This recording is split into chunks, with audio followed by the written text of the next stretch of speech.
ஒரு ராஜா இருந்துருச்சா. அந்த ராஜா யாருக்குமே எதுவுமே கொடுக்க மாட்டான். அது கொடுக்கல இருந்தாலும் பிரச்சனை கிடையாது.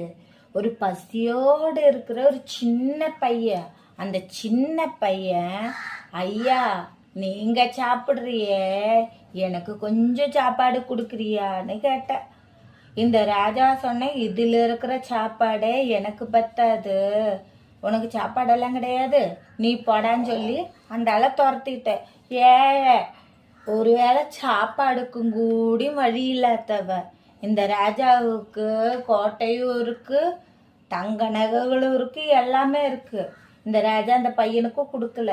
கடைசியே இந்த ராஜா அந்த சாப்பிடும்போ இந்த ராஜாவுக்கு என்னாச்சு தெரியுமா? தொண்டைக்குள்ளார சிக்கி அந்த ராஜா செத்து போயிட்ட. அந்த பையனையும் துரத்தி விட்ட. அந்த பையனை துரத்தி விடல, கொஞ்சோண்டு சாப்பாடு அந்த பையனுக்கு கொடுத்துட்டா, அந்த பையன் தண்ணி கொண்டு வந்து கொடுத்தா அந்த ராஜா உசுறு காப்பாத்தி இருக்கும்ல. தனியா எல்லாமே வேணும், நமக்கு அடுத்தவனுக்கு யாருக்குமே கொடுக்க கூடாதுன்னு நம்ம நினைச்சா, நமக்குன்னு சொல்லி ஒரு ஆபத்து வந்தா யாருமே இருக்க மாட்டேன். நான் சொல்றது உனக்கு புரிஞ்சிருச்சா? அப்போ ஸ்கூலுக்கு போ. இதுதான் நீ ஸ்கூல்ல சொல்லணும்.